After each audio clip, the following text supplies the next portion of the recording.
Damai sejahtera Allah yang melampaui segala akal, itulah kiranya yang memelihara hati dan hidup saudara-saudara di dalam Kristus Yesus Tuhan kita.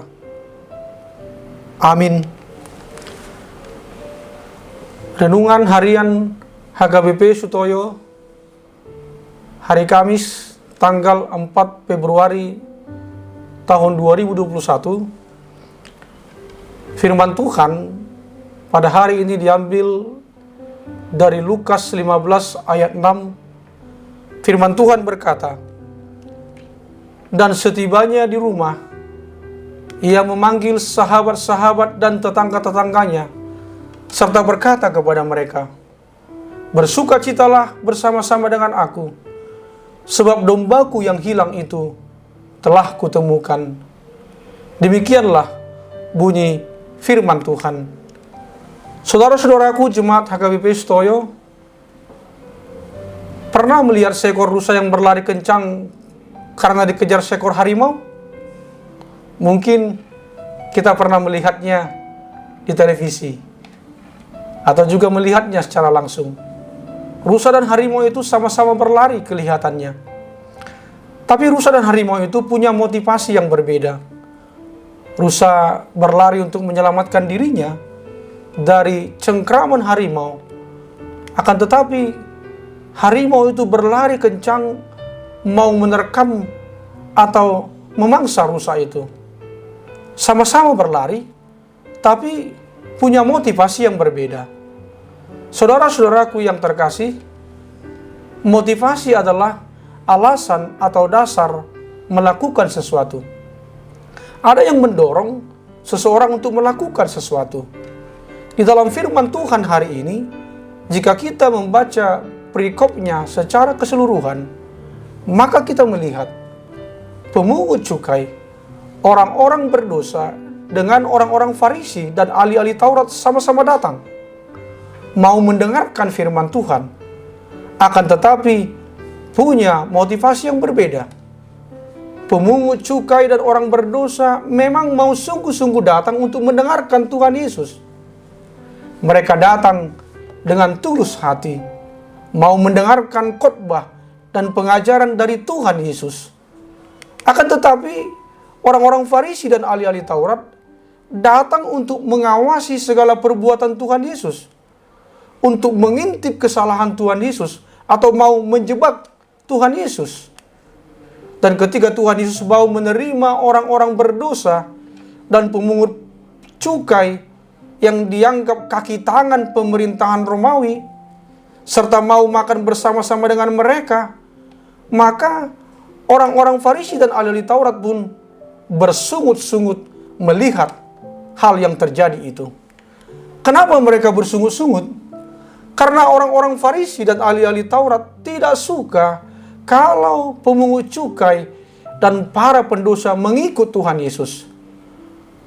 Mereka tidak suka kalau para pemungut cukai dan para pendosa bertobat, lalu dibaptis dan mengikut Tuhan Yesus. Karena mereka memandang sebelah mata terhadap pemungut cukai dan orang berdosa. Pemungut cukai dan orang-orang berdosa itu dianggap najis dan supaya dijauhi dan dihindarkan. Tuhan Yesus mengetahui pemikiran orang-orang Farisi dan ahli-ahli Taurat itu, sehingga Tuhan Yesus pun menceritakan kepada mereka tentang perumpamaan domba yang hilang, di mana dikatakan bahwa domba yang hilang dan tersesat itu dicari sampai dapat. Dan ketika domba yang hilang itu ditemukan, bukan main sukacitanya sang gembala itu, sampai mengundang sahabat-sahabat dan tetangga-tetangganya untuk bersukacita dalam acara ucapan syukur. Maka lewat perumpamaan ini dikatakan, yang pertama, ketika ada satu domba yang hilang, maka sang gembala lah yang aktif mencari sampai menemukan domba yang hilang itu. Posisi aktif ada di tangan sang gembala, bukan pada si domba. Begitu juga dengan kita. Allah lah yang menemui kita, mencari kita. Keselamatan kita ada hanya karena kasih karunia Allah semata atau sola gracia, bukan hasil kerja manusia. Karena itu kita harus menghargai anugerah keselamatan yang telah Tuhan berikan kepada kita. Yang kedua, ada sukacita besar di sorga karena satu orang yang berdosa yang mau bertobat. Allah memiliki kasih yang begitu besar kepada orang yang berdosa. Dan Tuhan sangat menghargai jiwa-jiwa yang bertobat dan mau kembali kepadanya.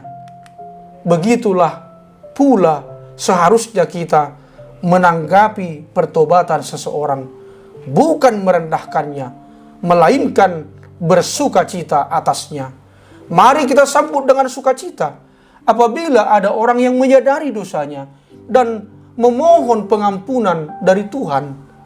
Janganlah permalukan, janganlah memandang rendah, janganlah memandangnya sebelah mata, janganlah mempercakapkan perbuatannya di masa lalu, tetapi terimalah, hargailah, dan sambut dengan sukacita, karena dia juga berharga bagi Tuhan Yesus. Amin. Marilah kita berdoa. Terima kasih Tuhan atas sapaan firman-Mu yang menerima kami apa adanya, yang mengasihi kami dengan mengampuni dosa-dosa kami, sehingga kami berharga di mata Tuhan dan sesama kami. Dalam nama Tuhan Yesus Kristus.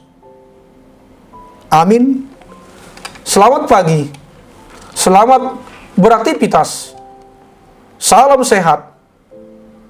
Tetap bersyukur. Tuhan Yesus memberkati.